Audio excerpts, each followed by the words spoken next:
On this episode of the John1911 Podcast, Big Army chooses the SIG P320, SHOT Show news, 500 Smith & Wesson lever gun, and Scott Mayer is named Outdoor Writer of the Year. Okay, good morning, everybody. This is Marky and Freeze, and this is episode 52 of the John1911 Podcast. How was your night, Freeze? It was pretty smooth. That's good. We actually are a little bit late this morning. It's about 10:30 or so, and you called me and we got the bull crapping on the phone, and I'm like, dude, we just did have a freaking podcast and just get this thing going. There's a ton of stuff to talk about. Yeah, there is. So yeah, it's been a crazy weekend. between the inauguration, the left freaking out, SHOT Show, and then all the stuff we got going on, and then stuff in the news, man, I mean, we're just... Look, I tell you what, it's pretty sad when you look at the inauguration, SHOT Show, what's going on in the news, what we have going on, and SHOT Show is the least interesting of the bunch. Dude, isn't that the truth? Think about that. We're talking about freaking SHOT Show is the least interesting data point of the bunch that's going on in our life right now. That's a good point, I mean, yeah. Okay, look, okay. Oh, God. SHOT Show's awesome. I mean, it's the industry standard. That's where everyone brings out their new shit. But the thing is, man, if you've been around SHOT Show, it's... Yeah. It's like, yeah, whatever. Yeah. You know what? We're talking, if you are listening to this podcast and, you're obviously a gun person and, you don't work in the industry and, and you've never been to SHOT Show, look, you should go at least once in your life if you can worm your way in. It's not that hard to get into SHOT Show anymore. No, it's pretty easy to get in, but and you're right. Everyone should go. If you get the opportunity to go to Vegas, you should go to SHOT Show one time. But really, honestly, 2 times, and unless you work in the industry, once is enough. Yeah, I used to work it, and I used to work on the law enforcement side, and I mean, I'm completely burned out on it. I mean, I still get offers and people asking, look, we could go as John1911. I mean, tactical T-shirts. I mean, I can get in SHOT Show, but I just don't. I mean, the truth is, for us, we're about shooting guns and having fun and doing stuff. We're not really, quote, gear reviewers. So, I mean, look, a couple new things may be of interest to us, but everybody's going to cover that, and Sure. We'll find out about it. But we don't even know, like, for example, the Hudson H9. That's, we mentioned it the last podcast. That's the interesting product of the show. But let's be real. Look, dude, unless that thing shows up at one of our local gun shops for sale and we can actually buy them, what's the point? For us, I mean, we don't spend a lot of time on vaporware. That is a startup company, and we don't know what the hell's going to happen with that. And it's just not. Look, I mean, it's pretty cool to talk about. And if one came along at a decent price, I wouldn't mind playing with one. But you're right. The thing is with SHOT Show is everyone brings out their new shit. And probably 80% of everything that brings out just goes nowhere because, not everything's a home run. That's true.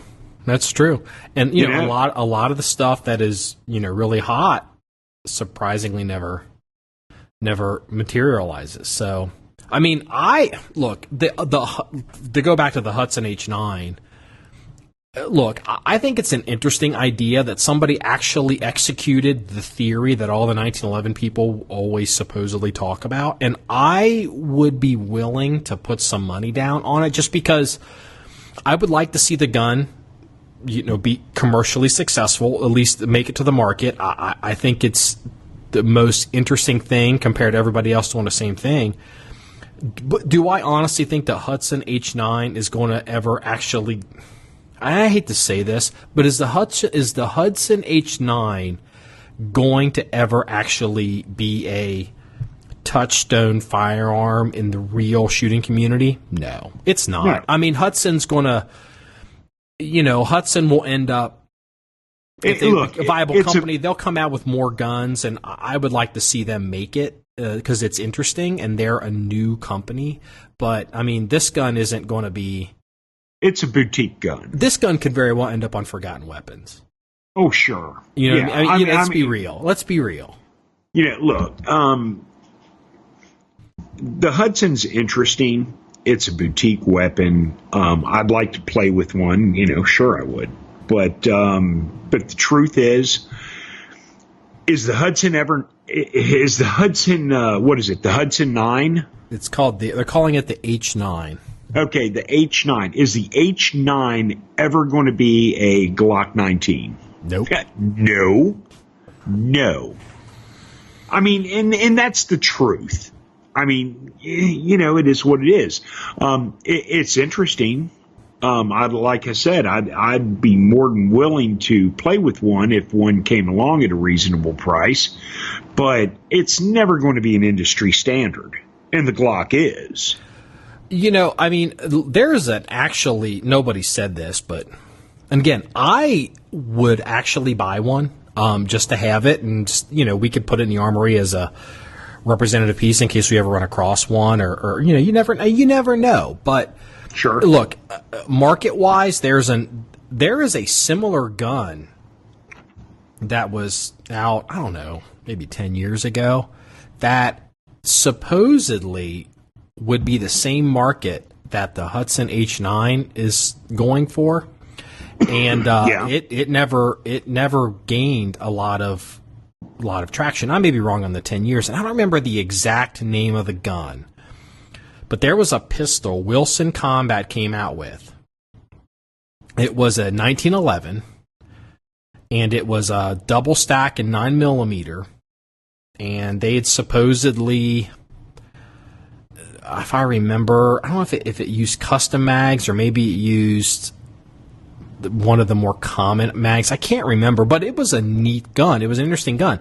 And the argument was you can be a 1911 guy, and if you want to shoot, because Wilson's obviously a founding member of IDPA, his wife is, she's a board member or whatever it is, and their argument was this gun will be the 1911 high capacity, in quotes, viable gun that will cross the line between the 1911 people and the Glock people, or the polymer striker fired people, and this will be this has a potential to be the it gun, the crossover gun, the missing link, and I can't even remember the goddamn name of the gun, and nobody else does either, and it never went anywhere. I still look for them if I see one in a gun store. If I saw one used, I'd absolutely pick it up because, it's an interesting gun. But, if you want a gun that's the size of a Glock 19 that holds 15 rounds, why have a 1911 when you could just buy a Glock 19? Well, exactly. I mean, look, my feeling on Glock all the way around, but why invent the wheel? Reinvent the wheel, rather. I mean, the Glock 19 is what it is. It's reliable. It's functional. It works. There's no reason to come up with a substitute for the Glock 19. I mean, there's not. I mean, there's other guns out there. Don't get me wrong, but the truth is, the Glock 19 is an industry standard, and man, you'd have to come up with something extra special to kick that off the bar of industry standard. Yeah, it's called the phase plasma rifle in the 40-watt range. You know what I mean? I mean, vague movie reference because I don't I'm insecure about my movie references because apparently you yelled at me for making wrong movie references, and then someone else was making fun of me because I didn't know what the hell John Wick was the other day, and I don't watch. I was like, I literally thought John Wick was like the devil. It came back from the undead and was like the Grim Reaper. I mean, I have no idea. So anyway, really, I mean, it's funny you mention that because I just actually watched the trailer montage for the John Wick 2 movie coming out in February, which I will be going to see. Yeah, that's all the people have been talking about that, and I'm like, yeah, I don't know what the hell that is. I mean, so whatever. Well, no, and that's not unusual because when John Wick came out, no one saw it. It did horrible in the box office. No one saw this movie. Oh, really? Oh, yeah. I mean, it was a horrible flop. I mean, I'm a Keanu Reeves fan, and I didn't even know he made this movie. I just happened to come across a video of the original John Wick movie. And it was like, John Wick, Keanu Reeves. It's okay. I like Keanu Reeves. And it's like, okay, well, I watched the movie. I had no clue what it was about. And I watched it, and I'm like, man, this is fantastic. And if you're a gun guy, this movie is awesome. And when they were... I guess he's been like out at Taron Tactical's place. Taron, what's Taron? Taron Butler? Well, those videos of him running the AR, that's at Taron's place out in Southern California. Well, and that's the thing with Reeves. He's actually a gun guy. I'm not going to go as far as to say he's a gun guy. I would go as far as to say that he will go out and get some gun trigger time to work up for a movie. I will not say that he's a gun guy. I don't know that. For all I know, he gives money to Handgun Control Incorporated. I mean, seriously. I mean, how many of these douchebags do you end up finding out that they want to take your gun rights away? I mean, I'm just saying it. We don't know what we don't know. So anyway, but like back to the Hudson H9, it's it's an interesting gun. I mean, it's they lowered the slide and barrel down.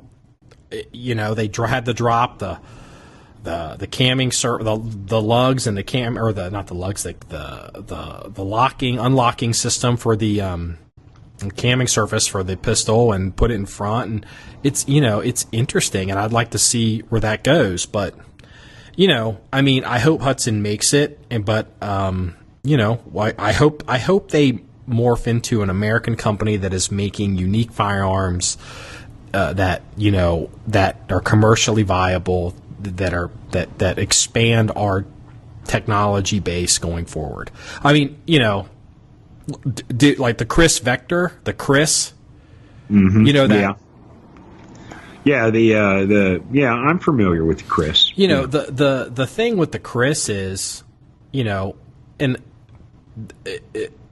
again, what we see this all the time on the internet, the kids especially, because you can tell the kids, they play the video games and they don't really shoot that much. So a lot of them don't shoot at all. Yeah, so they buy into the argument of like the Chris and the recoil system and all of that, and it reduces the recoil of the pistol caliber carbine and all this, and but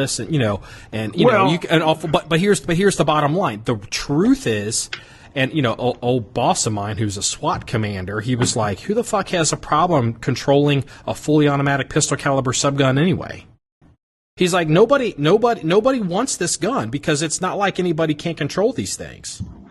Well, yeah, I mean, look, video games, there's an entire generation of kids that have grown up, and they're not kids anymore. They're in their late 20s, early 30s. And I see this every day.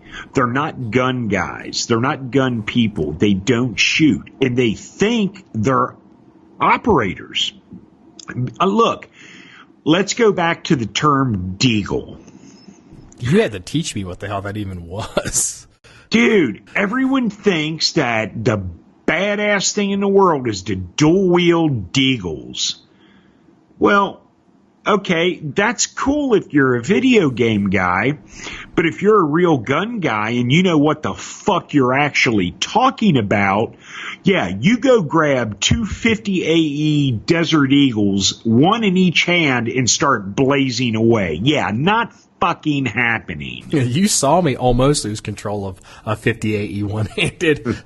I didn't lose control of it, and I was hammering it, but part of me was like, man, a couple more shots and this thing's gonna really be moving around in my hand. So, well, you were having a good time with that Desert Eagle, and especially until I pulled you aside and said, you realize you're burning up this guy's ammo at what, a buck and a half a shot? Hey, dude, he wanted some advice on how to handle the recoil of guns, and he saw that we knew how to shoot, and we were at a public range, one of the few times, I'm ever at a public range, and yes. I helped the guy, and I probably spent, I was probably $40 of ammo just to demo. Actually, I believe you pulled a $20 bill out of your wallet and said, "Here, take this." Did I? I don't remember. Yeah, actually, that kind of rings a bell. And the guy didn't want to take it because he was being polite, but it was just like, no, really, man. He's like, you're like, you really just take it. He's like, because we're sitting there. I think that day we were at a public range and we were shooting 45 ACP. I don't even believe we had any 9s with us. We were shooting 45, and we probably, between the two of us, shot 500 or 600 rounds. So, we shoot ammo and we don't think about it. Well, this guy shows up with one box of 50 AE and he's struggling, and you're helping him out, and, and you did help him, but in the process, you torched off like 30 rounds of 50 AE. And it's like, dude, man, this ammo is kind of pricey, man. Didn't he ask for our help? Did he ask? Yes, no. Okay. Well, he asked because he saw we were shooting. He knew what we were doing. He knew what he could see. We knew what we were. God, Jesus, I can't talk today. He could see we knew what we were doing, and he asked for help because basically the guy was a novice shooter and he had way, way too much gun. It's like taking your 16-year-old daughter and putting her in a Ford Cobra. That gun was, Cobra. Yeah. It was too much gun for the guy. He didn't know what he was doing. And you gave him some great pointers, and he learned from it, and hopefully he learned he needed to sell that gun and get something that was controllable that he would enjoy.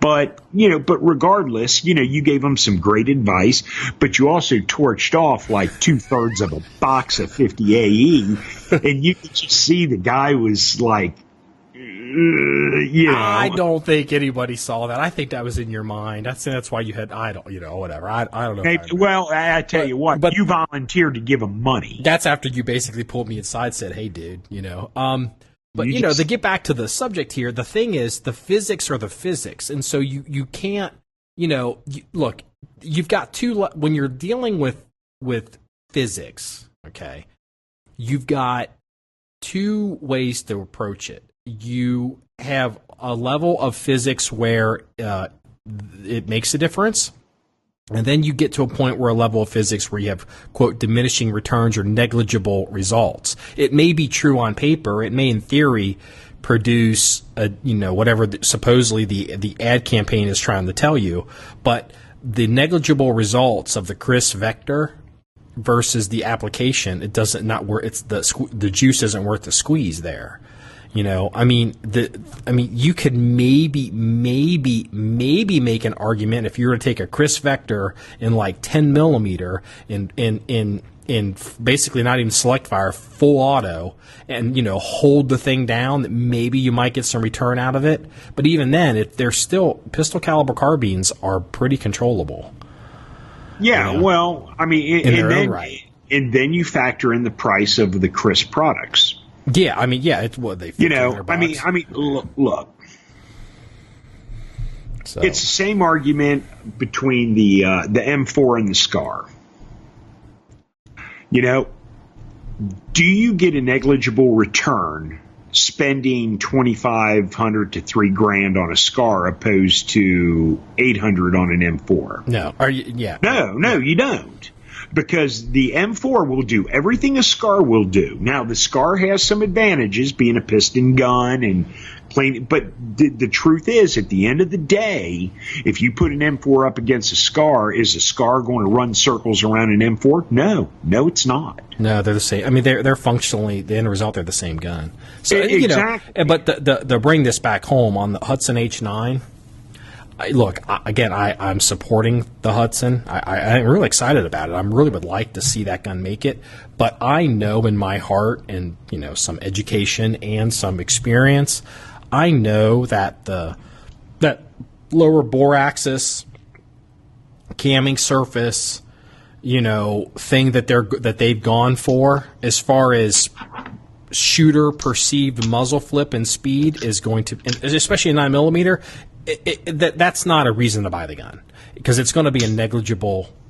I suspect it's going to be a negligible result. I mean, the gun's an all steel gun that does more than the leverage of the barrel and the recoil and how high it is over the bore axis. Because at the end of the day, it's still a 9mm. You know what I mean? So exactly. There's just not going to be. It's just not whatever. So before we get too deep in this, I want to go ahead and say this. Congratulations to Scott Mayer. Did you see the announcement? Yeah, no doubt. I want to do this at the top of the show, but we get the jaw jacking. I mean, hell, we spoke for half hour. I didn't even turn on the damn podcast. No, good for Scott. I mean, I knew he was awesome, but it's nice to be industry recognized as awesome. Well, let me go ahead and say it for the podcast so people know what we're talking about. Scott Mayer has been named the Zeiss. Zeiss sponsors this, but Scott Mayer has been named the Outdoor Rider of the Year. This like award season, so SHOT Show, Safari Club, and all that's been going on. So congratulations to Scott. It's Scott is an impressive dude, and we are damn lucky to have him. Yeah, we are. And when everyone goes to John1911.com and reads articles by Scott is just not some podunk hillbilly like me. And like me, who writes articles. Scott is actually an industry professional. We are lucky to have him. He's a great guy. I mean, he's not only very knowledgeable, knows his shit. He's just a damn nice guy all around. Yeah. And if you're ever at a show, if you're ever at SHOT Show, or if you're ever at the NRA show and you happen to run into him, dude, say hi to him. He's a hell of a nice guy. Yeah. Well, the thing is, if you go to John1911, because it gives me a chance to, because we put it up, and it gives us a chance to actually publicly talk about his resume. Scott Mayer's produced TV shows. He's worked for the NRA. He works at Safari Club, editors of magazines. I mean, you look at Scott Mayer's resume, and then you're on John1911, you look at Scott Mayer's resume, there's going to come a point where you're going to be like, what the hell is this guy doing here? Yeah, so, I look at Scott's resume and I think, wow, why does he even write for us? Look, Scott Mayer. And by the way, Scott, when you listen to this podcast, I'm willing to take, some monetary compensation for putting this idea in your head. Look, you just love spending money, don't you? Okay. No. Look. Scott's going to write books. I mean, look at all the things. It's entirely possible. Yeah. Look, if he hasn't thought about this, Scott, think about this. Look, all the things he's done in Africa, all the stuff he's done, traveling around the world, hunting with Safari Club and stuff. Dude, he could write books and people would buy his books and read them because they're interesting and it's good information. And look, anyone can write a book these days. That's true. Everyone writes books. I mean, look at all the news guys, Bill O'Reilly and Megan the Crotch Kelly, and they all write books, and that's fine. But Scott would write a book that I would actually enjoy reading because his content is interesting because of the things he's done. Yeah. And I'm willing to take, monetary compensation for the royalties on your book, Scott. So. Such a hustler. You want to get out of the ghetto so bad. I hate working the ghetto. All right. Well, I guess, we should go ahead and, since we've recorded a podcast, holy smokes, dude, Donald Trump actually crossed the finish line, became it's President Donald Trump. You know what? Hold on a second. Before we get into Donald Trump, because there's a lot to talk about, I want to give a shout out to Don. And I'm not going to mention his last name, but Don posted, he had a legitimate question he posted on our Facebook wall, and you texted me to address it, and I totally dropped the ball on it. I forgot about it. Oh, on the Jap Revolver thing? Yeah, and you texted me and said, guy has a question on a revolver. You thought it was a Webley or something like that, because it was a break top. It's a common mistake. And I'm like, okay, I'll go and look at it. But I was busy. I wasn't home. I was running around. And for whatever, the Facebook, you can't see wherever he posted. The app on your phone, you're not able to see it. So you have to be home on a computer. The Facebook police have deleted the ability for me to see our wall on my mobile devices. Can you see the wall on your mobile device? Because I know you run an iPhone. I run a Droid. Honestly, here's how that worked. I lost the ability to see our visitor wall on the iPhone a few months ago. However, I don't know if it was because I deleted and reinstalled, or maybe when we migrated to quote John1911, but it showed back up on my phone. Okay, well, I don't know what the answer is or why it's doing that. I still don't have the ability to see our wall. So I had to wait till I got home to queue up the laptop to look at it. And honestly, it was just a crazy day of basketball games and kids hockey games, and it was just. But I didn't get home till late, and honestly, I forgot about it. Well, then you sent me a follow-up text, hey, don't forget about this, and you sent that text late at night, and I got up. It was like, 3 or 4 o'clock in the morning, and it's like, oh, crap. So I went in and looked at it, and as soon as I pulled it up, I knew it was a Jap Revolver. You can...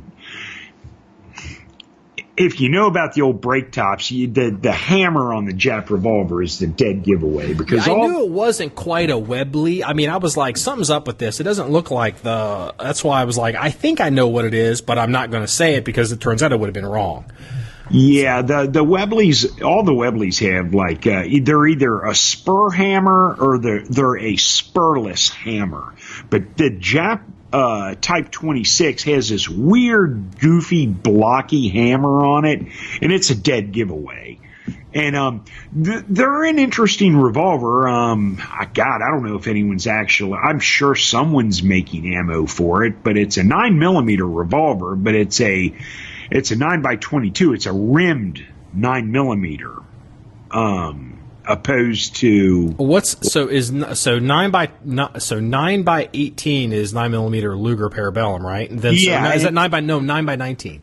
And then 9 by 21 is. But it's a rimless cartridge. Yeah. But I'm trying to think what. What's 9 by 21? What's that? Is that 9mm? Is that Mauser? Yeah, I don't know. Or is that? I'm not familiar with 9x21.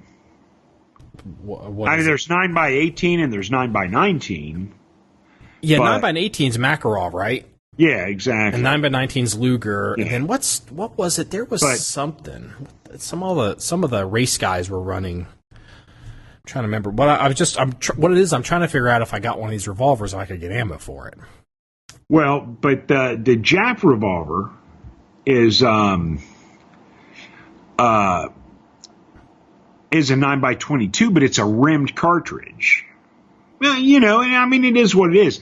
Now, some of these Jap revolvers were chambered in 38 Smith & Wesson. They were redone. They were okay. Now, I don't know if this one was or not because, you know, he only had one picture in there and the markings weren't on it. You know, I couldn't see the markings, and I'd have to cross-reference my Japanese. I've got all the markings and stuff for Jap stuff, you know, proofs and marks. I've got reference books I can look all this stuff up on. But the thing is, why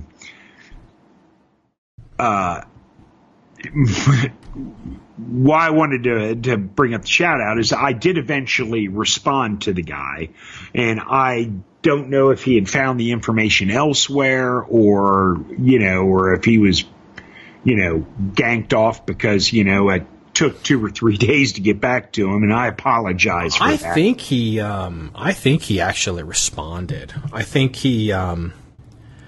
he may have found information somewhere, but I believe he responded as well. So okay, I just wanted to apologize for it because I totally dropped the ball on it, and I mean as soon as I saw the picture, I knew what it was. Being Milsurp. Most Milsurp guys would. I'm not. His name's Donald. I'm not going to say his last name because I don't know if he wants it on the podcast. But he did respond, and that he did get your information. So okay. I saw it. So yeah, cool. It's an interesting gun. So. No, you know what? It's a good piece. I don't know where he picked it up or what he paid for it, but it's not. I mean, you see a lot of Jap Nambus and baby Nambus and things like that, but the Jap revolvers, you just don't see those too much anymore, and it's a good piece. You know what? Truthfully, I think a lot of people like myself, you see that, you're like, it's some kind of British Webley thing. You don't recognize it for what it is. I wouldn't recognize it as a Jap revolver. Yeah. Unless I saw markings on it. Yeah. I mean, it was. Yeah. I mean, I like the old break top revolvers. Like the old Webley and Scotts and 38 Smith and Wesson or 38 by 200. Depending on if you want to go with the British or the US. Isn't there like a Schofield or something repop that's in like 45 ACP or something? The Smith and Wesson Schofield. I don't know. Yes. They had been repopping those. They make them in the original 44 Russian, and you can get them in 38 special. See, I'd pick up one of those. I'd pick up one in a modern caliber just to have it. Yeah, dude, those I think it's. I guarantee you they're not making them now because they're probably too expensive. No, I think they are making them. I think they're reproing them. I think they're coming out of Italy. Oh. The Italians are masters of reproducing the old guns for the cowboy shooting industry. Yeah. They started out repopping the old black powder revolvers, like the 1864 Navy Colt and the 61 Remington Army or whatever. They started out doing that, and when cowboy action got picked up, they started making all these modern, not modern, they're modern, but they're repops of the old guns. And there's a couple of the Italian companies are making these Schofields, and I mean they're badass guns. I mean the quality is superb. Yeah, I know all the cowboy guys shoot them. There's been a rumor going around for a few years, and I don't know why this never happens, that one of those Italian companies is planning or trying to repop a Colt Python. See, I have a problem with that. Okay, because first off, a Colt Python is a Colt Python. You know what? But a single action army is a single action army, and the reality is, if people could get Colt Pythons and they weren't stupid expensive, and they're going to be expensive, but if they're not, look, some of those prices, come on. Trust me, I'm not saying that the prices for Colt Pythons aren't stupid. You there? Yeah. But I don't know if I would be all that excited about an Italian copy of a Colt Python. What if it was $400?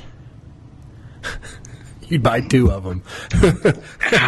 See, I don't know if I would. Yeah, I know. But see, I know a lot of people that would. See, I wouldn't mind having one, but I mean, it's just like, especially the fact that when you shoot them a lot, they come out, they're not as durable as the Smith & Wesson. So even then you're into the whole, if you want to shoot them a lot, then they have to come in for service all the time. Not all the time, but, so you're going to spend $3,000 for one if you want to shoot the hell out of it.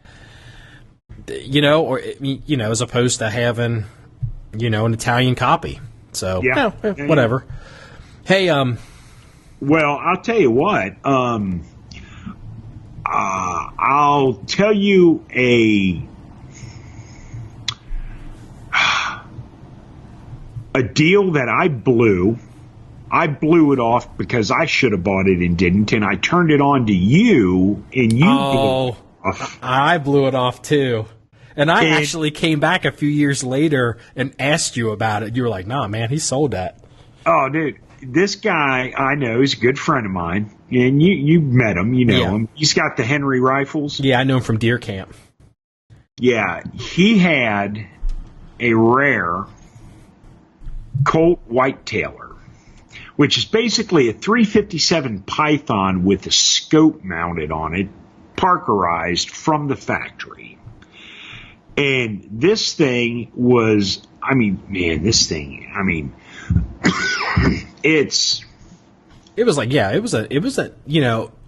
should have bought it. Well, I tell you what, it was either $900 or $1,000 for it. And it was a lot of money. This is several years ago. It was a lot of money. But here's the thing with that. You know what that gun's going for today? Oh. That gun's going for like $4,000, $4,500. And the reason I didn't buy it is I hate handgun hunting, and I hated to even because. Well, at the time, you were pretty wrapped up in the whole 1911 thing, and you really weren't supporting much of anything if it wasn't 45 ACP in handgun. Yeah, that's true. I was still carrying a 1911 back then. I mean, it is what it is, but I mean, I look back on it and think, man, I should have bought that damn thing, and then I look back and think, well, shit, then you should have bought that damn thing. I mean, it's gone, Yeah, it's gone. In the vapor, but I mean, it's like, man, wouldn't that be nice to have in the armory right now? It would, I mean, it would. So, speaking of interesting guns, a guy I know who's I'm not going to say his name. He's one of the SWAT sniper guys. I'm not going to say his name. Mm-hmm. I was talking to him the other day. He hunted this year in gun season with a 500 Smith & Wesson lever gun. I assume it was a Marlin style gun. And apparently this thing's, I guess at certain ranges at closer ranges is outperforming 4570. He got it from he got it. I actually don't want to say who he got it from either, because that's a pretty famous person too. So I don't want to do that. But I was like, man, that's pretty. He showed me he shot one deer. He shot a doe with it, and we discussed it. And he actually seemed open to letting us borrow it, or getting together. I wouldn't say borrow it, getting together and shooting it and shooting some video of it. So I thought maybe you might find that you didn't know that this was coming up in the conversation. But, no, I didn't. But the 500 Smith & Wesson in a lever gun, mm-hmm. I don't know if this is what he has, but I remember reading an article in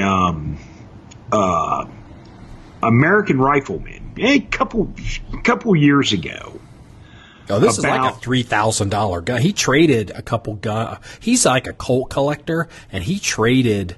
or Smith collector. He's a big revolver guy, and he traded a couple high-end revolvers to this dude who is, I'm not going to say his name, but he's a nationally known guy, and got this lever gun it's a $3,000 custom built gun, basically. You know. Yeah, there was a I remember reading an article in American Rifleman about a lever action gun, and it was into like the, I want to say $2,000-$3,000 price range. It was beautiful. But I mean, the wood on it was great. I mean, it was really nice. But what was it? It wasn't like a Marlin or a Winchester. It was I don't know. I don't know much about lever guns. To me, I know Marlin and I know Winchester. What else is there? I don't know. I think it was like maybe Bighorn Armory or some. Wouldn't that be a copy of BHA? Like well, yeah. I mean, yeah, all the lever guns are copies of the old, Henry or Winchester guns. Okay.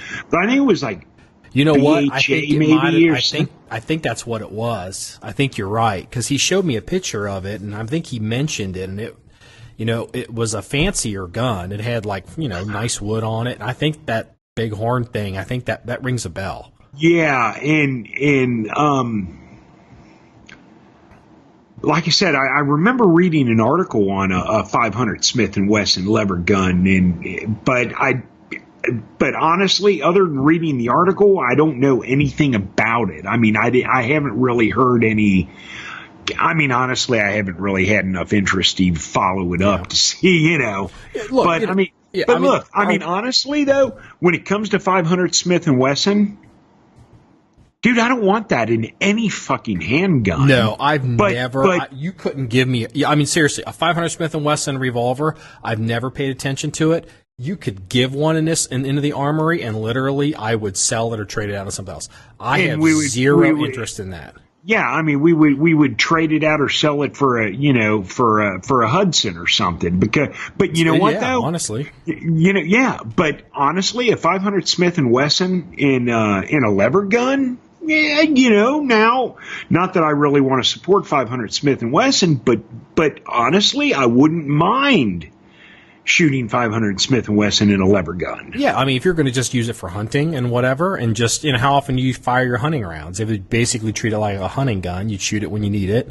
You check your zero and whatever. Yeah, you check your zero and then you shoot it. You probably shoot less than 15, 20 rounds a year. Way less, I would imagine. So, well, yeah, probably less. But I'm pretty sure this gun in a carbine, I think part of the reason why the original person that had this thing probably built traded it is because it's the thumper.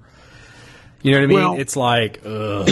I could be wrong. It's been a couple years since I read this article, but I believe they made this same rifle in like 460 S&W and 500 S&W. And I mean, I don't know if 460 even is. Are they even doing 460 anymore? Has 460 really fallen off the face of the earth? Yeah, just like 6.8. Yeah. Yeah, exactly. I mean, the four. Yeah, I mean,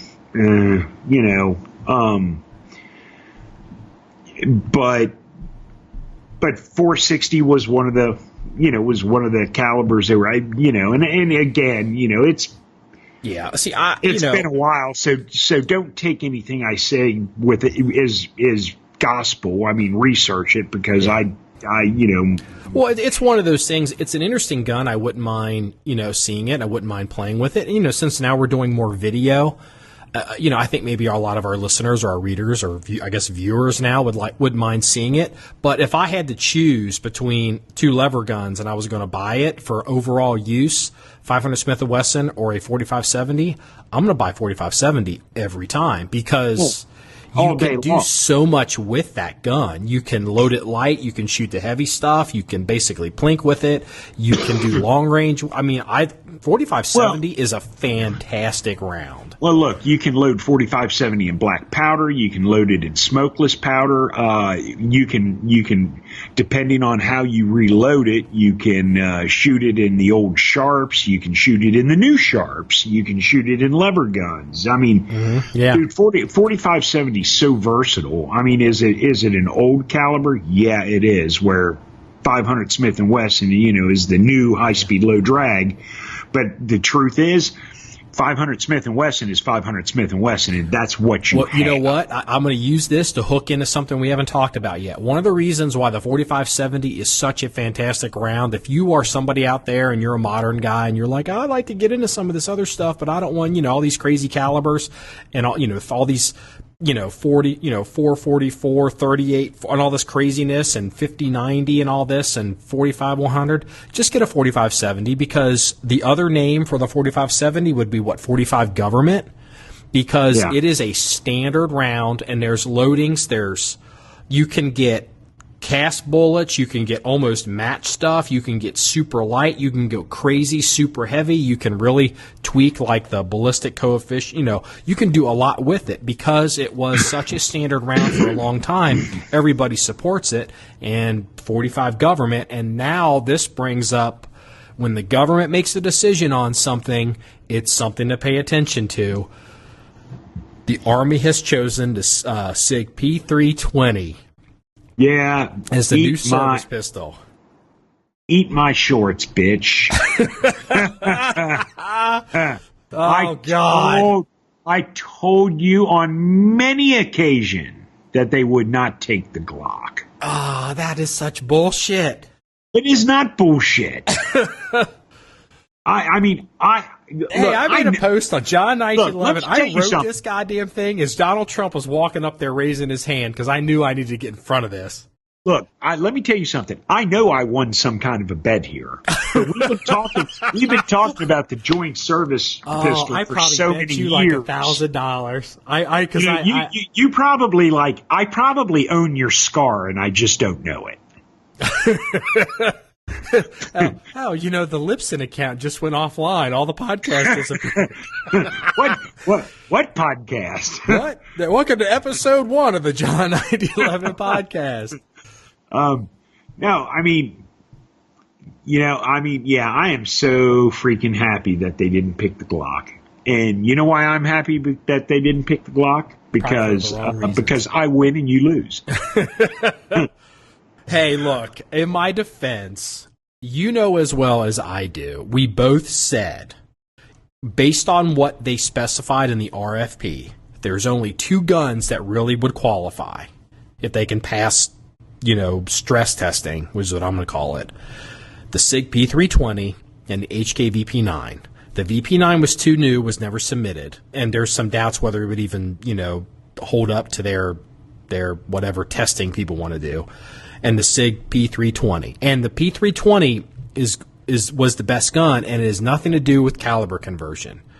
It's about the different grip sizes, because I still don't, because I never didn't pay that much to the 320. So I pay attention to the, big, middle, small grip footprint, but they apparently are, because you hadn't said this, they do make thinner, middle, wider grips for bigger, smaller hands. Yeah. And see, that's the key, because that's the fundamental problem with the Glock, and it's the fundamental problem with the Beretta M9, is these guns don't fit a significant amount of people, translation, a significant amount of soldiers. It fits big guys like you and me. It fits look, most of your special forces, trigger puller, whatever, the Hollywood thing that people, dude, look, there's always an exception to the rule. There's some real little, Audie Murphy's little dude. But at the end of the day, most of these people are athletic people. They're bigger people. They're stronger people. And these guns fit them, but they don't fit anybody else. Well, look, even though I'm dancing a jig that you were wrong on the Glock, I'll be totally honest, I really didn't think the 320 was going to make the grade. No, because nobody's got I'm shocked that they had the balls to actually make a smart decision as opposed to making the easy decision. Because the Glock is you can choose a Glock and nobody will be happy, but it won't wreck your career. Yeah, exactly. Well, you sat there and said, well, Marsoc is running the Glock and blah, blah, blah. I never gave that as a reason why it would win, because it's different programs, but it's an example of what's coming. Dude, you actually made the comment that the Glock is the industry it is the industry standard. It still is. Yeah, exactly. But what you were saying is you were saying basically that you basically said that, because all your special forces people are running Glock's going to be the next fire, the joint service pistol, and everyone else can eat shit. Well, all the NATO allies are running the Glock. Everybody's running the Glock. And I have argued that UK's running the Glock. It doesn't matter. We're not running the Glock, and that's all that matters. Apparently not. And I've argued this point publicly on podcasts. I've done it in comments on articles. And bottom line is, I'm right and you're wrong. Yeah, well, I mean, my advocacy for the Glock wasn't based on the Glock being the best gun. Basically, they're all lazy and they're all pussies and they're all chicken shit, and nobody will make a smart decision because nobody, I mean, think about all the times generals got on TV and be like, I'd go to Cabela's and just place an order. This MHS program is bullshit. They're all talking about goddamn Glock because the Army has not ever gotten over the bullshit that happened with the M16 and some fucking bureaucrat that they still have never been able to identify, or who the fuck did this, changed the fucking powder on those goddamn guns and fucked them up and killed a bunch of people. Because the reality is, it doesn't matter what you choose, what gun you select, there's always going to be a bunch of people that aren't happy. And have you noticed, Freeze, since everybody's accepted the fact that the M9 is going away, no matter whether it was going to be SIG or whether it was going to be the phase plasma rifle in the 40-watt range, have you noticed the past couple years, all of a sudden there's all these people coming out talking about, well, the M9 Beretta is a great gun and doing this and doing. Have you noticed that bullshit?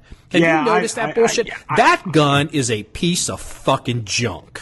That is a fucking joke. It's amazing now that they've announced they're going to the SIG that all these people are like, well, I like the Beretta, and it's like, yeah, right. A year ago, like the you Beretta couldn't. Too. It fits my fucking hand, but it doesn't. That gun for most people in the military. Ergodynamics of the M9 suck. Ergonomics. God, the ergonomics of the ergonomics.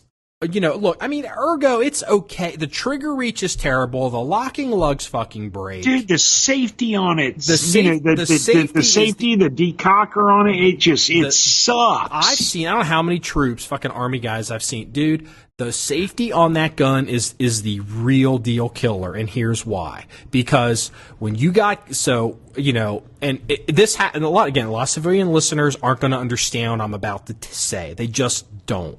Okay? The Army doesn't have a set rule as far as how you're supposed to administer, manual arm your guns. You think it works that way, but it doesn't. You can be. We used to always tell our military clients, if you have an M9 and your commander will let you get away with it, you load the gun, use the safety, decock it, then push the safety off and holster that gun up and holster it, basically, quote, safety off but hammer down. Okay? Yeah. But if you have you have commanders that are like, no, don't do that, or keep it chamber empty, or keep the safety on. But what happens is, you have people that are not gun people, you can have people that are not Mongo guys, and you can have,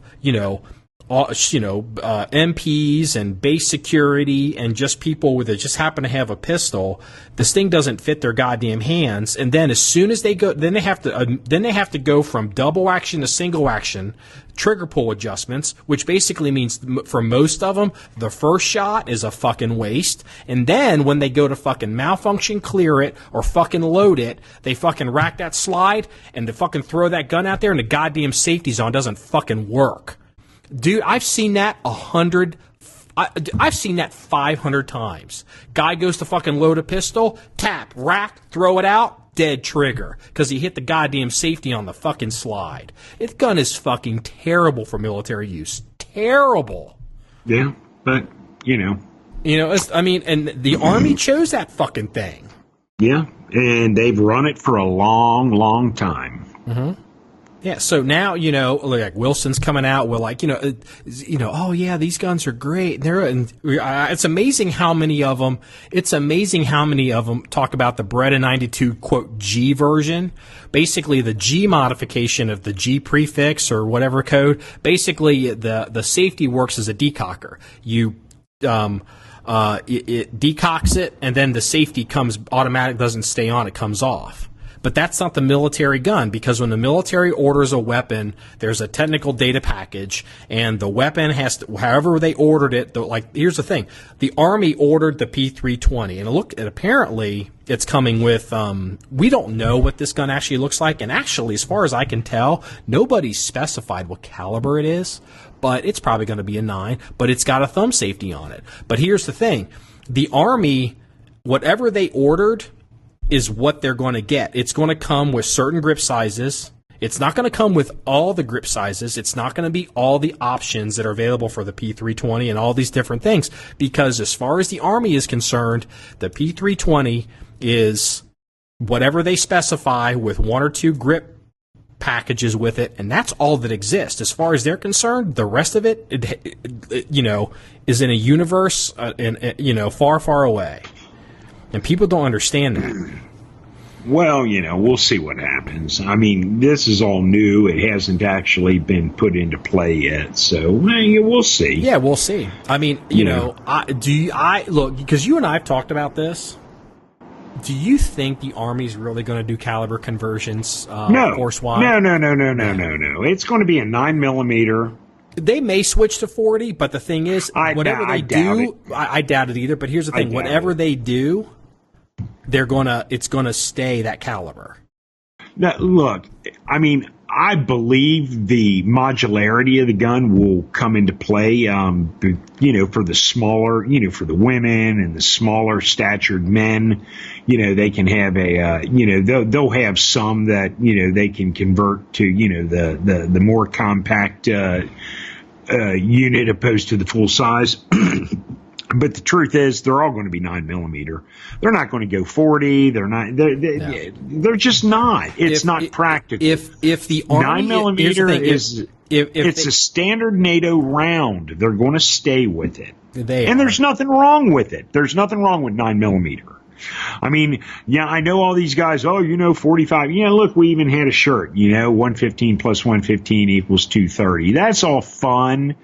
But the truth is, there's not a damn thing wrong with 9mm, and ballistically, it 940 and 45 in the realm of diminishing returns, even talking about the vector and the physics. Yeah, you on paper, you could maybe supposedly run some numbers and get a bigger number between 940 and 45. But in the grand scheme of ballistics, on the arc of power and the arc of actual effect, you're still in the bullshit area. Handguns, they're all in still the sucky area, so you might as well go with one that has less perceived recoil for the user and has more bullets in it, because the return on the investment isn't there.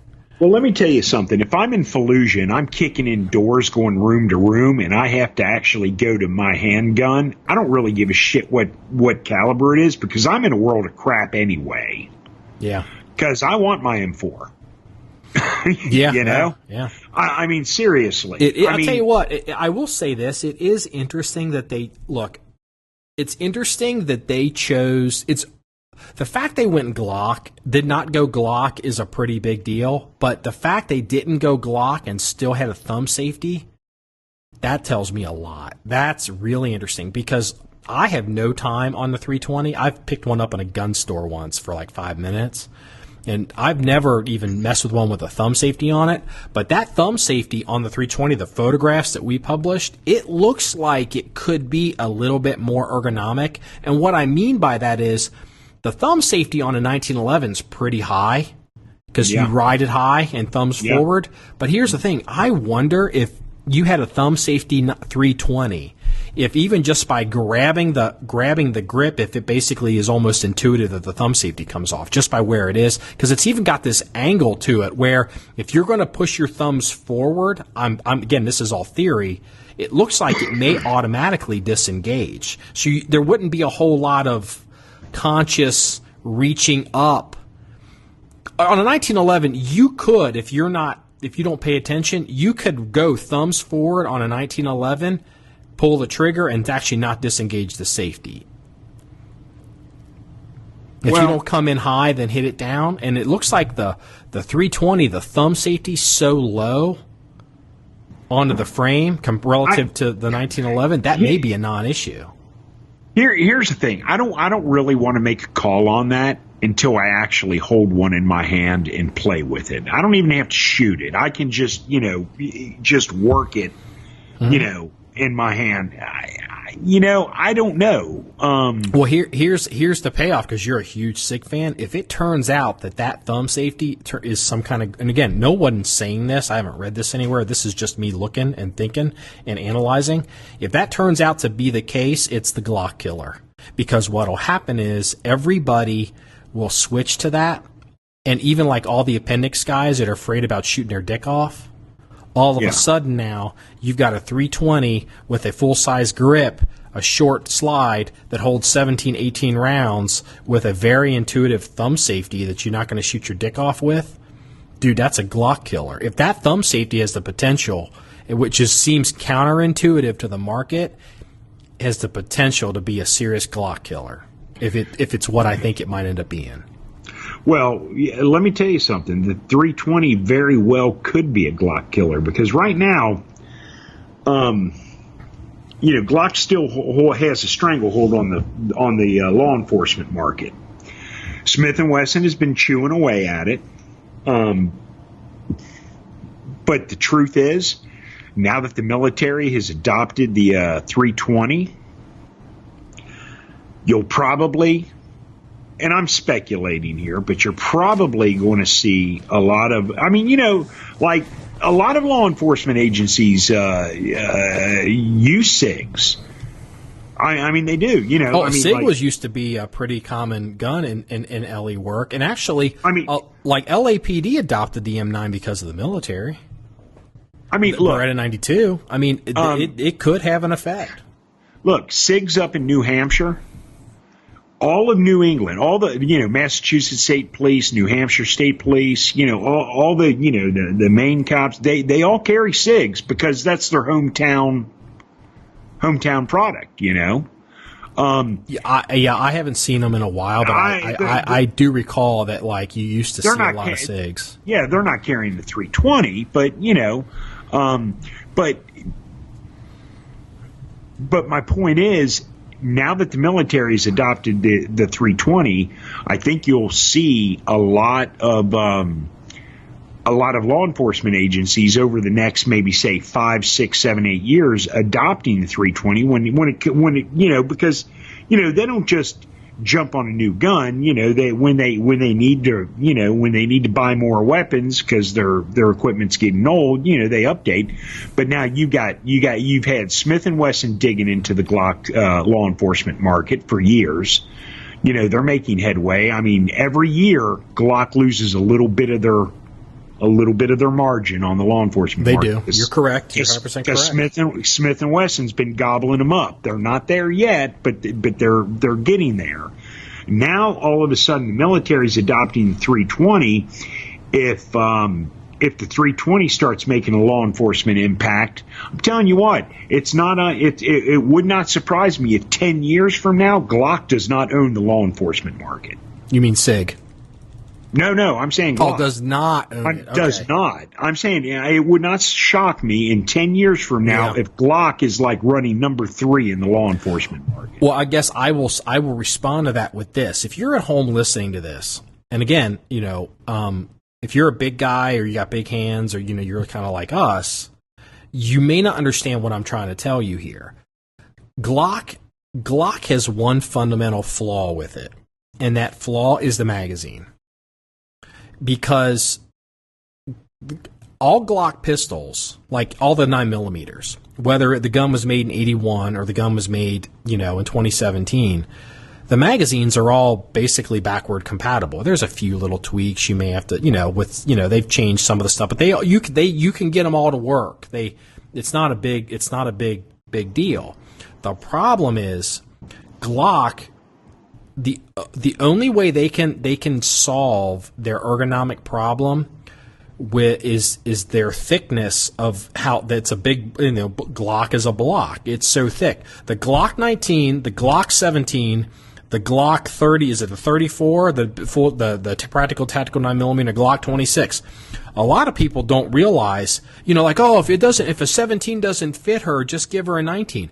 It's the same damn gun. Because the part that doesn't fit her isn't the length of the grip, it's the girth and the trigger reach. And the only way to solve that is to design a new magazine. I've always said it's all about the girth. Oh, God. Jesus fucking Christ. But, the thing, so if I'm Glock, and I've got 40 years of magazine compatibility, do I, as a business, if it's Marky, the Glock company, I don't know if I'm going to give that up. And I don't even know if that's a smart move for Glock to do. But that is the fundamental flaw to the Glock. Because, think about it. Look at all these companies out there that do, Glock modifications. Whether they're little mom and pop shops or whether they're like Bors or like Wolf. All these companies do all this crazy shit to Glocks, and a lot of it is major surgery, where it's either a complete replacement of parts to adjust trigger reach, or it's shaving down, removing material to make these guns fit smaller people or make more comfortable, and that's a clue. There's a problem there with the Glock. They don't fit about a third of the human race. And they fit about the middle third. They fit okay. Middle third, and then the upper third, this is great. But if you're trying to get guns for everybody, and not everybody is now a big, giant, athletic male, and then the Glock's got major problems. I know a girl who's a firearms instructor. Like, she's a professional. That's what she does for a living, full time. And a Glock 19...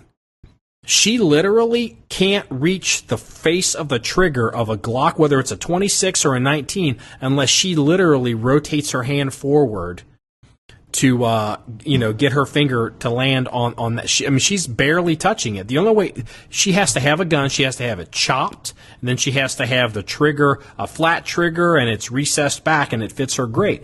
It's that whole entire process is stupid. Yeah. That's not going to work for a police department. It's not going to work for the Army. No. Well, so do we go run out and buy some 320s? Let's talk about the fun stuff. You're going to buy some guns? Well, look. When they were talking about the 320, and this was God, how many years ago? I told you then. They hadn't even put this gun out on the market, and I was like, man, I was stoked. Didn't you buy a 250? Yeah, but... and you hated it. Yeah, I did, but, that's okay. It's it was a DASA 320, basically, right? Yeah, I just... you got rid of that gun probably within a few months.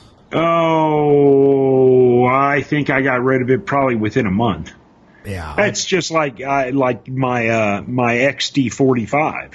Yeah, you got rid of that pretty quick too. I got rid of that within 3 weeks. I hated that gun. And look, that's not saying that the XD45 is a bad gun, but for a concealed carry firearm, dude, that thing sucked. Yeah, you're not used to carrying full-size guns like I am either. Well, now hold on a second. I bought the XD when it first came out on the market. Now, since then, the XD, they have the 9, they have the Micro, they have come a long way. Was it an XD or like an XDM or something? I don't even know. No, it wasn't an XDM. It was the original XD45 that came out on the market. It was the first it was when they first blasted them onto the market. Mm-hmm. And I bought one. And, man, that thing sucked rocks. Look, if you just take, if you take your gun out of your gun case and shoot it at the range, it was a good shooting gun. It was accurate. It ran like a scalded dog. I mean, it was a great gun in that respect. But from a carry point of view, man, the gun sucked balls. Yeah. Did it hold more rounds than a Glock 21? No, and that's the thing. The XD45 it didn't have the XD45 suffers under the same thing the VP9 suffers under. Not enough rounds. And there could have been. I mean, they could have easily, how many rounds did it hold? Do you remember? I mean, it's been so many years, I don't remember. But here's the thing. Like, the Glock 21 is a 13+1 round gun. So you're at 14 rounds. That's pretty nice. I mean, for a 45, I think that's 13 rounds. Yeah, the XD45. But these full-size guns with 10 rounds in them, I hate them. The full-size XD45, I believe, is 13.1. And the compact is like 10.1. You mean +1? Yeah. You speak funny today. Yeah, man, I know. I'm translating. I'm wasted. I mean, I've been up since 6:30 yesterday evening. Okay. I'm exhausted. So, but my point is, I think it realistically, 13+1. It just, look, from a 1911 guy, 13+1 is shits up, man. I mean, it's awesome. That's not bad at all. But from a Glock point of view, it's like, it's okay. I mean, look, but that's not even the point. The point is, it's a freaking monstrous pizza box that's fat, wide, bulky, and heavy. And it just, from a concealed carry point of view, the full-size XD45 just didn't cut the mustard with me. Yeah. I don't blame you. So, so I got rid of it, and I mean, I'm not pissing on the Springfield XD. I mean, I like the XD. It was a great gun. And I tell you what, at the range, man, I mean, that thing was a tack driver. It was accurate. I mean, it ran great. I never had a hiccup from day one. I mean, the thing ran, like I said, like a scalded dog. I used to work with a guy that was a master class USPSA shooter, or was he Grandmaster? He was a master class, and his gun of choice, one of his guns of choice was the XD45. He loved that gun, and he ran. Yeah. He's so fast. Yeah, but here's the thing: if I was carrying it. But if I was running it in a rig, in competition, dude, the gun's awesome. Yeah. But from a concealed carry point of view, and that's what I bought it for. Because, I thought, well, I'm going to upgrade from my 1911s. Add some round count to it, and it just didn't work for me. Yeah. There might be guys out there that carry it every day and say, oh, man, I love carrying my XD45, and that's great. Yeah, that's my, the firepower issue is one of my big not complaints, because you know what you're getting into, but the M&P 45s. I mean, they're a full-size gun. You can get a little bit smaller, but they only hold, 10 rounds or maybe 11, 10+1, or I don't know. And it's, it just doesn't, it doesn't really thrill me. I mean, if I was going to carry, look, you carry a 1911, you're giving up some rounds. Oh, yeah. I did that I carried 1911 professionally for 12 years, but, I'm used to carrying a full-size gun, whether it's a Glock 17 or whatever. I might as well carry a Glock 21. I can get 13+1 in it. I mean, the 10-round guns kind of bum me out on the striker-fired thing. Yes. That's why I'm not. But the converse to that is I'm such a fan of the VP9. I enjoy shooting it so much. When they come out with a VP45, I will look pretty hard at it just because I may enjoy having it and shooting it, but it's going to be a 10-round gun, a 10+1, and that's going to disappoint me.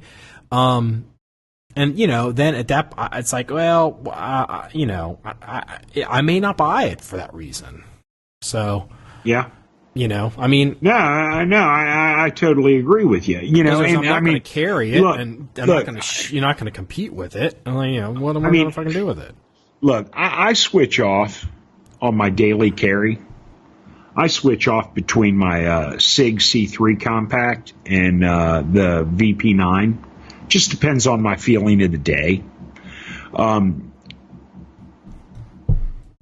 But you know, the biggest drawback I have now, mind you, I'm carrying a SIG C3 compact, which is that's one of your favorite guns. Oh, it is one of my favorite guns. But dude, seriously, it's a 7+1 gun. That's a little gun. It is. Yeah, I was making headshots with that at 25 yards. Remember that? Yeah. Oh man, that gun's a tack driver. But for those that aren't familiar with the SIG C3 compact, it's a commander slide on an officer's frame. With that being said, on an officer's frame, you lose rounds. Is it like 6+1? Yeah, it's 6+1. You can get 7+1 mags. Yeah. For it. And when I'm on the range, I just use my regular 8+1 mags. I mean, they stick out the bottom. They stick out the bottom, but you know that works. You know, I mean, that works for me because I'm at the range. But when I carry, obviously I don't.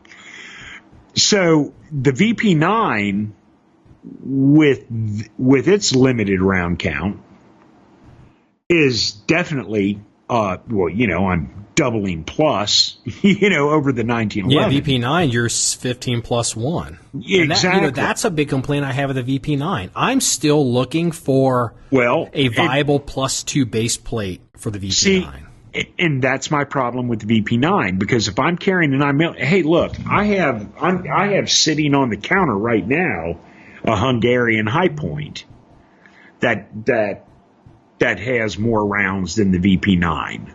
You know, I mean, my problem, if I'm going to carry a 9mm every day, which you know I predominantly do with the VP9, I mean, I'm not unhappy with the VP9. I love the VP9.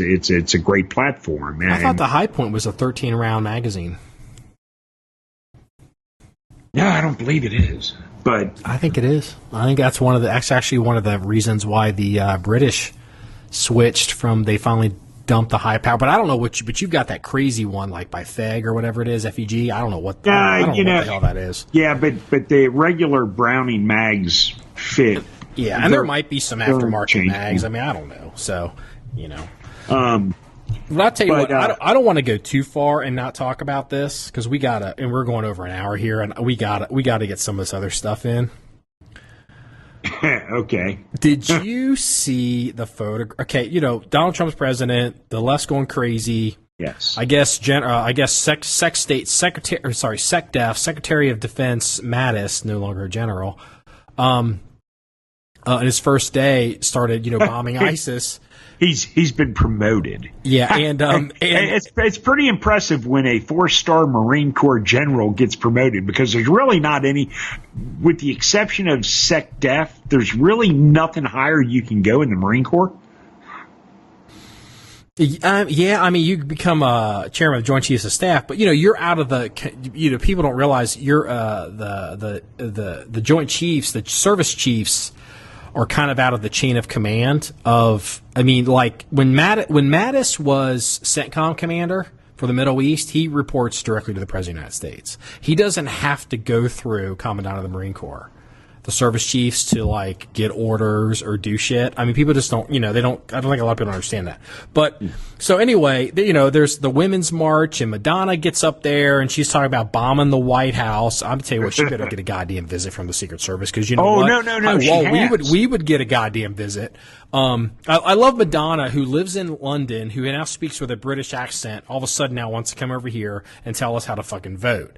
You know, it's like, shut up. And then, did you see the goddamn limo? Yeah, I did. So, you know, this limo that caught on fire, and they were showing it and all this other kind of stuff and all this craziness that's going on. Well, I guess it's come out the limousine that these people burned up in Washington belongs to some Muslim immigrant in the U.S. He's a businessman who came here, started his own business. I guess he's not even a Trump supporter. He's a Muslim immigrant. I mean, well, I'm sure I know Muslim immigrants that support Trump, and it's just like, you fucking assholes. Okay, hold on. Let's talk about this limo a minute. Okay. It's owned by a Muslim immigrant. He started his own limo business, and the driver, who had to seek medical attention because of, I guess he got cut by broken glass when they broke the windows. Oh, see, I didn't even know any of that. Yeah, he was Latino. I don't want to go, he was a Mexican or anything, but anyway, he was Spanish American. He was some kind of a Latino. But here's the thing that pisses me off about this limo incident. Okay, the liberals on the left saw a limo and a bunch of people getting out of it, and they threw rocks at it, tore it up, caught it on fire, burned it because, they're the elite, the rich. Turns out the limo was owned by a Muslim guy. Well, here's the thing.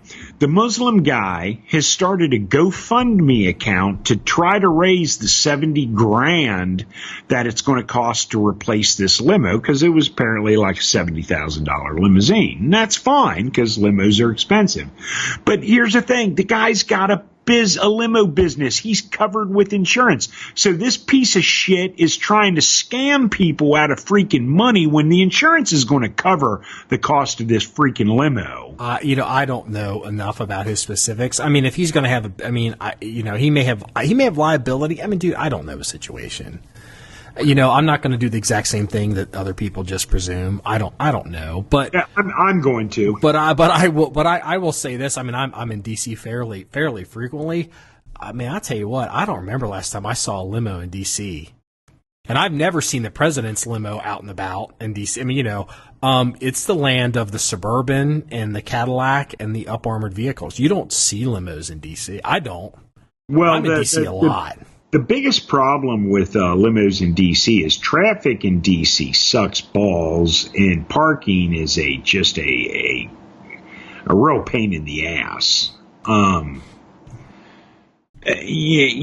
So to have a 30-foot vehicle running around DC is just that's why you see a lot of the limo services and that are running SUVs. Yeah, I mean everything in DC, because in DC there's so many. And look, not all of these vehicles are up armored, or they've got different levels of protection. There are so many diplomats and so many VIPs. There's so many government. I mean, like Mattis, when he showed up at Department of State, there's the security detail, or Department of Defense. Jesus, I'm fucking tired. SECDEF shows up at Department of Defense. He's got a detail. The SECDEF has security detail, and they drop him off. They're driving Suburbans. They're up armored Suburbans. I mean, you see so many black Suburbans or Cadillacs, and it's the land of. I mean, it's literally it's the gray man car. They're everywhere. They're diplomats and rich people and car services and high level bureaucrats and dignitaries. It's just they're everywhere. I don't remember last time I saw a limo in DC, and that sticks out. It just was interesting. I guess the story came out that the women or these people they'd salted some Gold Star families. Did you hear about that one? No, I don't think I did. Trump had 3 official balls, and one of them is for the military members. And so there were some Gold Star families. I guess look, it is possible there's people who don't know what this means.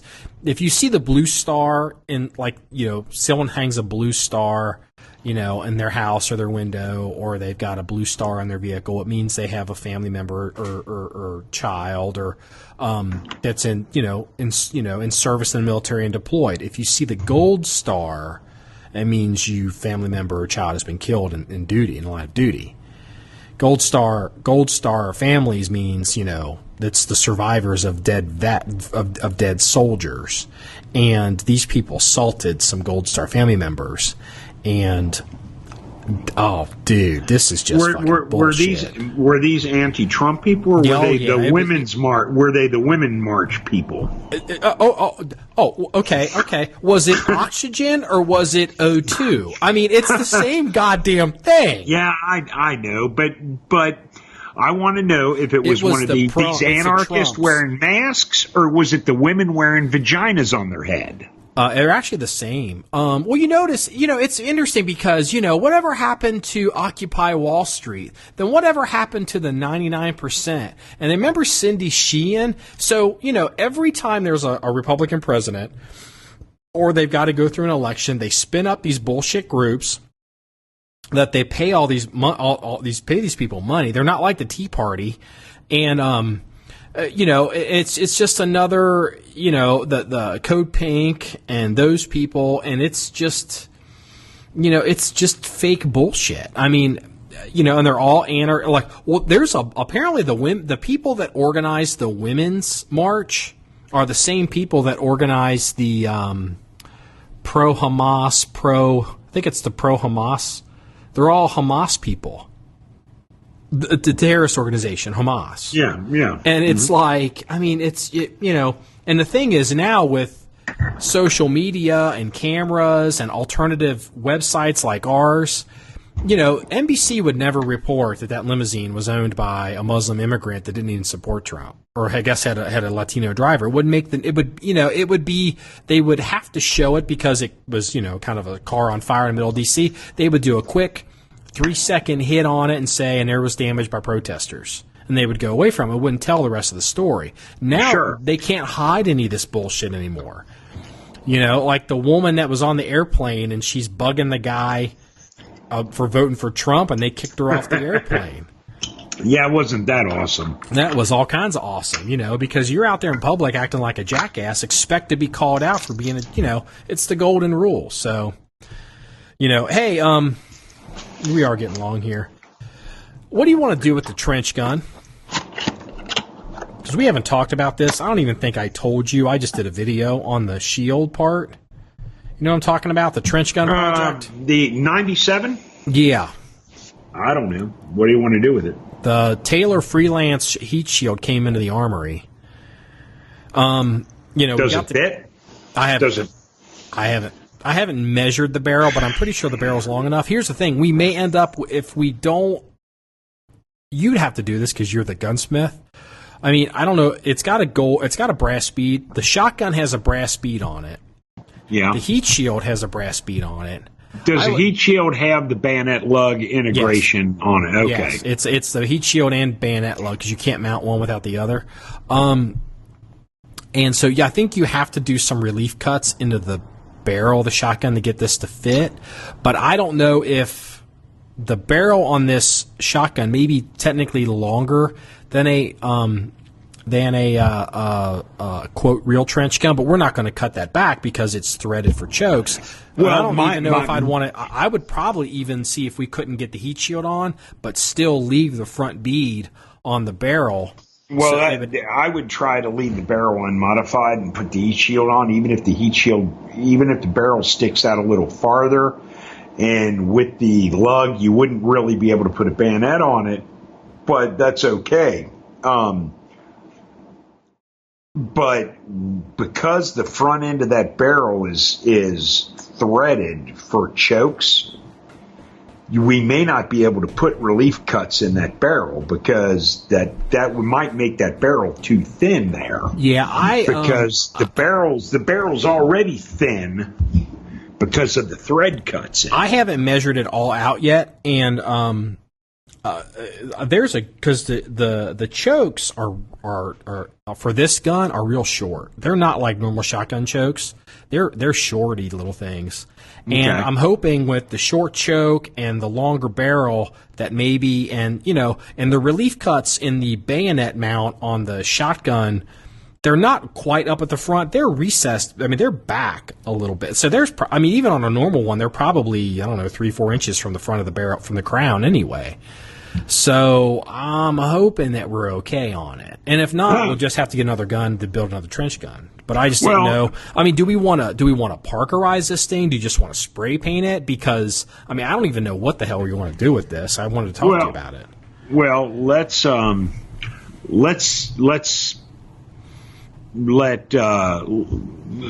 just kind of let it take its course. We'll try the heat shield. If we can get the heat shield to mount, then we'll decide if we want to Parkerize it or paint it or whatever. Well, here's because the thing. The gun's kind of a bastard anyway.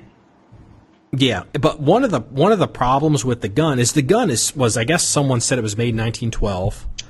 I gotta send a guy a shirt. It's gun's made in 1912, and it's so worn that it's not in the white, but the bluing is so worn. I mean, it's a pretty silver looking gun. The heat shield and bayonet mount from Taylor Freelance LLC, whatever they're called, that is in the white. So, you're going to have to put something on the heat shield because it has no protection on it. But then if you spray something on it, I don't know how it would look. I mean, we can spray it. Hell, we can Parkerize it. I have Parkerizing solution.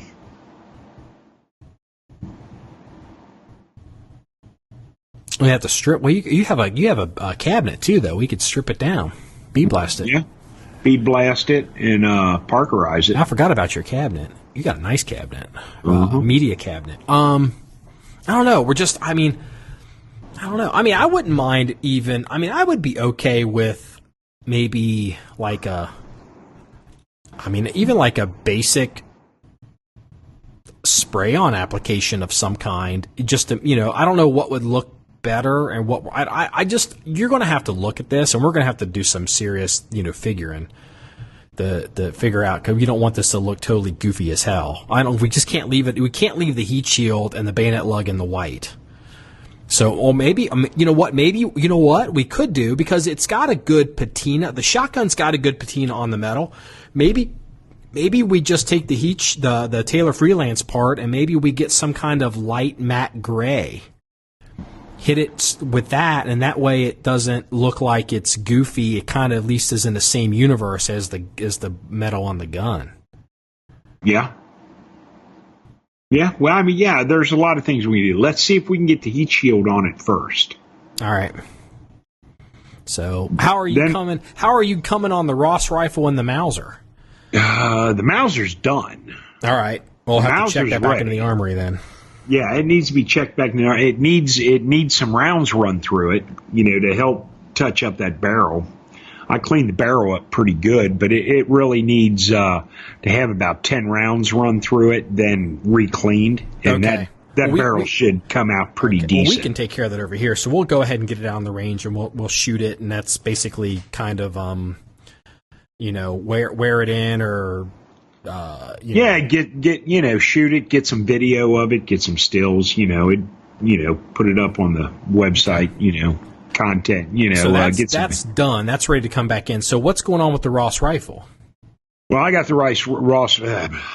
Ross rifle disassembled. Okay.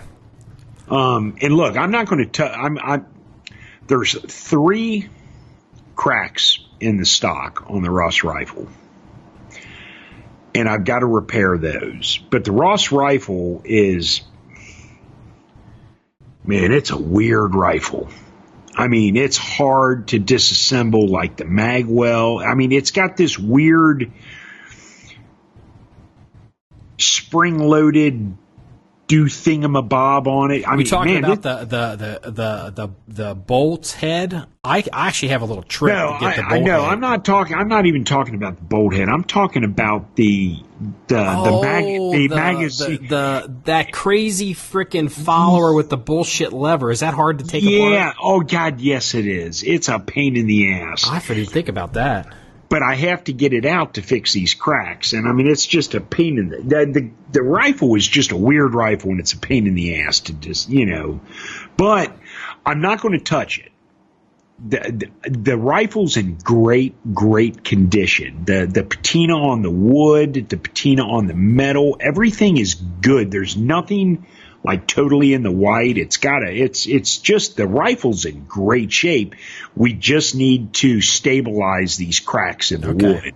See, so I did make a good buy. Well, other than the fact that you bought a rifle that, the stock's cracked in 3 places.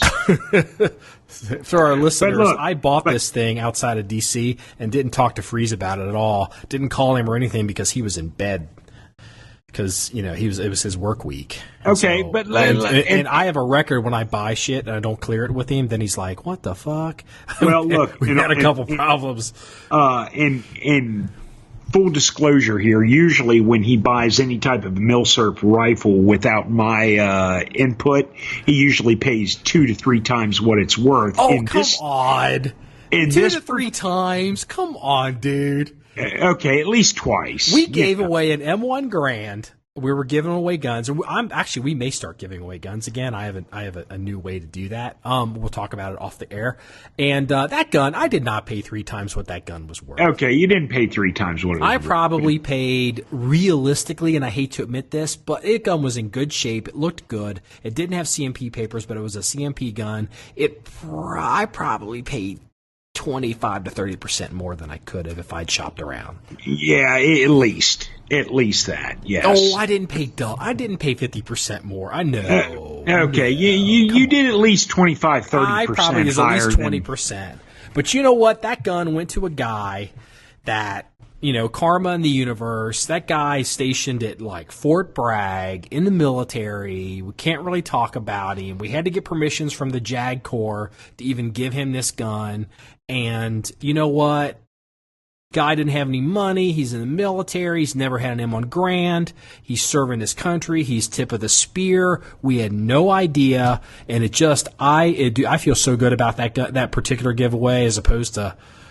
That is literally the other side of the spectrum compared to the Mosin sniper and all the jackasses who gave me a hard time, and I shut that goddamn thing down because I was so pissed off and got tired of hearing about it.